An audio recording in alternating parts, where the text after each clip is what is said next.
Guys, Griffin's back. They made him an urgent quest. Why?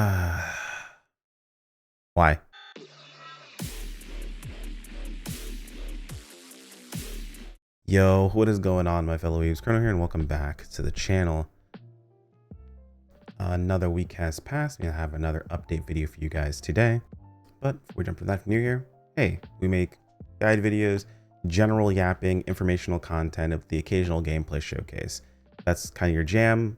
I'd appreciate a subscribe to keep up with the content, as it helps out on the YouTube side, as well as it lets you guys know when my videos go live. With that small shill aside, let's go ahead and get started with the video. Well, anyone new here is probably asking themselves, why would I sit here and listen to this person read me this information? You're absolutely correct. You can head over to ngs.ps2.com or ps2.com/players. Scroll on down, and anything important usually is going to have a little red dot next to it. Actually, it should be, refresh this here. It isn't up yet, but you should see an update, video, or an update for like the servers going live as well. Just click on those video or those specific articles, and you'll be able to get the information you're looking for. Or if you're watching this video right now and you just want to get the information, just scroll down into the description. Everything that's pertinent or important will be listed there as well. All I ask is, of course, maybe toss a comment on the video saying you got the info and you're good to go, or liking the video itself to go ahead and help with the algorithm. Let's go ahead and jump into what we've got today.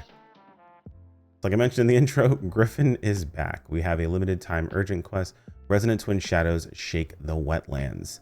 Ruin Griffin and Ruin Angel appear with harmonizers. I don't know why it says with harmonizers. Interesting. Am I reading that wrong? I want to look at that again. Ruin Griffin and Ruin Angel appear with harmonizers. Translation weirdness? I don't know. Is there a special harmonizer that I don't know about? Who knows?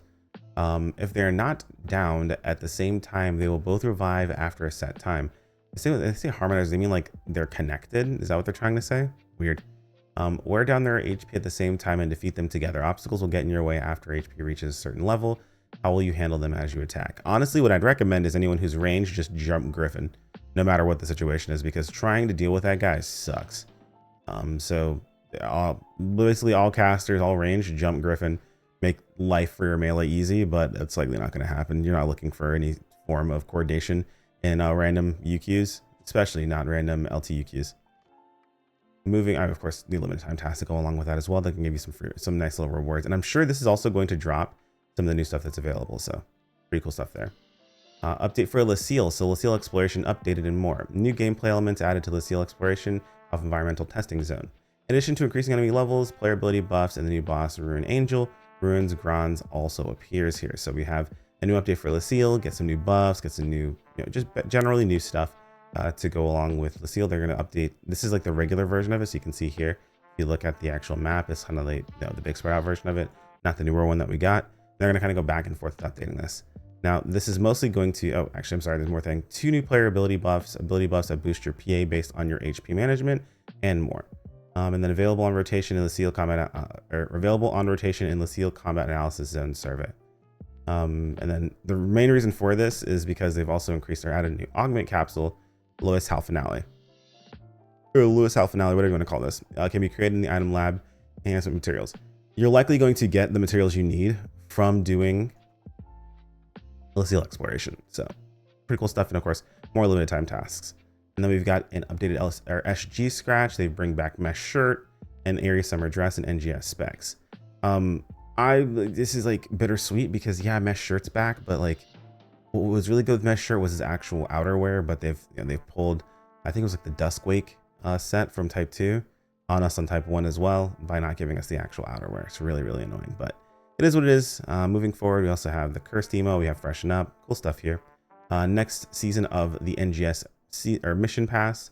We've got long sword piercing for piercing. That's pretty cool. We have some accessories with the Xenesis armor set. This is just like the Xenesis units. It looks like it's the shoulders. The arm units as well as the leg units. We have these as accessories now. It's something you really enjoyed. And then they brought back, it looks like this is one of the mag forms I want to say from base PSO2's mags you can evolve into, Rufus. I believe it was one of the range mags, if I remember correctly. So that's pretty cool. Moving on, we have revival scratches. So we have the opulent kimono revival, pretty cool hairstyle, some decent outfits, as well as the accessory revival. So we have, I'm sorry, this is going to be the opulent kimono revival And then the accessory revival, well, actually, no, it is on the 17th. Yeah, it's both of these. So for some reason I saw this and I thought the 25th, but yeah, the accessory revival will be here as well. We also have an update for the NGS store. Kind of silly. I actually want to double check this because I read through this earlier and I didn't see where or what it was, but it's like, yay, we have NGS store is now available in more regions. What regions? Uh,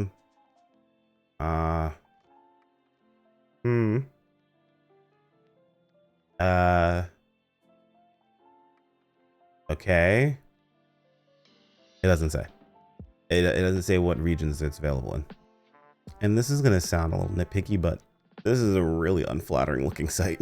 Like, there's like nothing on here except this, and then it's just all white background. They should really like consider adding stuff like maybe a link to the Amazon store for some areas, things like that. But it looks like there's a 55% off for your first purchase, and it's like it's specifically this. You can't get anything else. But I mean, hey, if you like whaling, it's easier for you to buy more AC. So like, hey, you want to drop $500 on PSO2 for any reason? Don't need to do that. Don't do that. Well, there's an option. It's right there, $499.99. So that's pretty cool, I guess, if you really want to spend that kind of money, but also still doesn't tell me what regions are available. So I would recommend, if anyone from Sega is watching this, please, at the very least, list the regions that are available for people. Maybe if you're looking at this page from a different region, it'll tell you if it's available or not. But I know it's always been available in the US, so at least since its inception. We also have PSO2 Day coming up. It's on the 1st and the 3rd of every month. PSO2 Day gives us some extra bonuses. It's really, really nice. The only reason why this PSO2 Day is even important to begin with, so I'm just going to scroll through some of the stuff that's going on, the AC purchase campaign, all that good stuff here, if this is actually worth it or not. I think same thing as before. I want to say we decided beforehand, like, this isn't terrible. The preset skill enhancement substitute level 2, as well as the augmentation transfer vouchers for $8 essentially is what it is. It's not amazing, but it's not bad either. Like, I wouldn't go out of my way for this, but if you had the money to purchase it, you get a good chunk, as well as some preset skill enhancement successes, which can be very useful for setting up weapons as well as setting up armor. So more so armor than weapons right now, just because armor is a little bit more difficult to push up, but either way, not too bad overall. But yeah, so you can see PS2 Day here. If I go to the event calendar, we can actually see some overlapping events, and there's a very important overlapping event if we actually take a look here.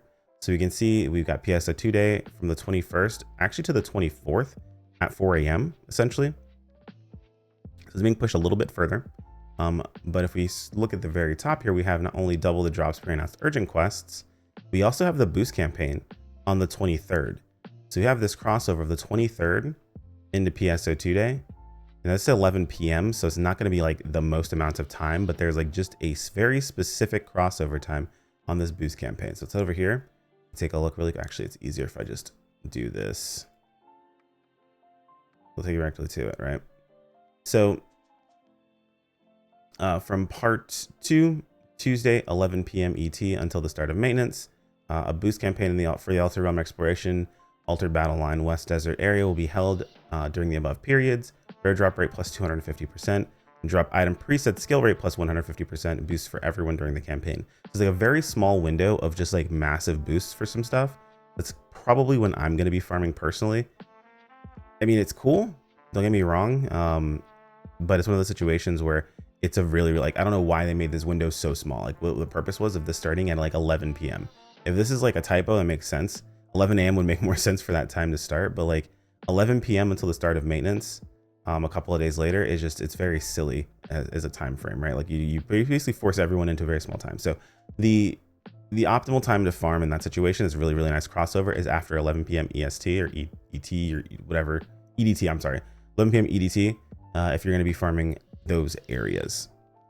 But I mean, again, it just depends on if you have the time available to you. Just want to make sure it's available to you guys. Looking around, we also have, like I said, pre-announced urgent quests that are going to be going on. That can be completed twice. If we take a look at double the drops, same article as well. You get the entire list of what urgents are going to be available and when. It'd be really cool if this was like in a calendar that you could subscribe to and get notifications for. That'd be really, really freaking helpful. But you can see all of the different events. Anything that's blue is the urgent quest starting. Anything that's in this this purple pink color is when we have a concert. And then urgent quests start 30 minutes after. So if you're like maybe not even farming the urgent quest, but you're just going for the concert buff, you can be aware of when your concerts are going to pop. They'll be very, very useful for you. Some people actually use that time to go farm things like deck space, so on and so forth. That's pretty much it for on site. Let's go ahead and take a look in game. Make sure you haven't missed anything. All right, in game, got our pop-ups, usual stuff. We have, oh, we get the free pull on this AC scratch. It actually didn't show up in the list of stuff. I saw it. It just didn't register in my brain that it was available there, but it looks like we have the opulent. Oh, this is the opulent kimono revival AC scratch. No, we did have that there. This is the first time pull. We'll see what we get. Looks like we did get a type 2 outfit, which is really good for us when it comes to money because they usually tend to be worth more. And then of course we have the accessory revival. Let's take a look at what's in the lineup for the guarantee stuff. Nothing too crazy. Actually, almost nothing that's really all that important. like that's cool, I guess, but nothing that's all that important. Let's look at the accessory one. Taking a look at accessories. Twin thrusters is pretty cool, but oh, Magus Hal Finale S, which actually isn't that useful anymore. Seeing as we have a new Hal Finale, like it's kind of, I don't want to say useless. And Magus Dreadkeeper 2S. I don't say useless, but we have lowest Hal Finale, which is just flat out the stronger version of it, as well as the fact that what is it, the optimal fixa is no longer a Bandak, it's now Wix. So even in that situation, we need to worry about getting different types of fixes or anything along those lines. But I believe we want to head over to the item lab, and in the item lab we go to item enhancement. I believe like exchange materials, augment capsules. There it is, lowest Hal Finale. We can see that it is 35 HP, 7 PP, 6 potency. So basically, it's effectively, it looks like both of them combined actually. That's 20, that's 10. Actually, it's even stronger. That's 35, and then this is between 6 and 8, and then the actual one is 7. So yeah, okay, it's balanced a little bit weirdly, but it's 1% more, a little bit more HP overall, and then middling PP amount. So not bad. It does take 10 Lux Hal Finales, 10 Magus Hal Finales, and then Bestia is what it's going to be using. Now, if things work the way that I know that they're going to work, if we take a look at, let's see here really quick, we can take a look. Where is it? Leciel. Take a look at Leciel. Take a look at the drops that are here. Yeah, Krez are updated into here. Lane's in here. And Bestia, along with Lux Hal Finale and Magus Hal Finales. So you can get literally everything that you need currently to be able to craft the new augment directly out of Leciel. So this is what's going to make Leciel worth running for right now. The new update's going to, of course, looks like Krez cubes also drop from Leciel. That's probably a really, really rare chance. So you will be able to farm your Krez cubes from Leciel. So it kind of almost makes that kind of power couple of hours that's going to exist during PS3 almost virtually useless, as you'll be able to get Krez cubes. Basically everything you could get from the previous thing is going to be available in Leciel. This is a point of contention to have with the game. Something I've said multiple times that does kind of cause some issues is now you've virtually made that new piece of content more or less worthless by making Leciel have essentially everything that it has and more with the new content that's releasing. So unfortunate, that's the case. Some people do like that, so that way they'll be able to farm one location for everything that they need. But in my opinion, that kind of does suck. We move on. We can take a look at Mission Pass and take a look at the outfits they've brought back. Looks like it's going to be the Kavaris Wardret look. Yeah, Kavaris Wardret. So the Kavaris set, essentially. As far as parts go for casts, I'm going to try to pronounce that. This is the head, and they're the legs. Not too terribly bad. And that's basically it. My annoyances aside on how they decide to release, updates for content and things of that sort. It does mean that if you are trying to catch up, you do have a one-stop shop for everything that you need, meaning that you can essentially you can focus your location of farming very, very easily. If you still need to worry about getting money, deck space is going to be your jam. If you need everything else, you will be doing Leciel exploration probably for the next, I'd say, week or two until the next big thing comes around. Just as a heads up as well, we do have the headline coming up in a couple of days. So that's going to go ahead and show off some new things that are on the horizon. That's why, of course, our update details kind of cut right after this week, because the next piece of information is going to be coming up from that headline wave. But that's all I've got here for you guys today. If there's anything I missed, feel free to let me know in the comments below. Like if you enjoyed the video, subscribe when you keep up with more. As always, thank you to the channel members. You guys are fantastic, and I appreciate every single one of you. And I will see you all in the next video. Take care, my friends. Peace out.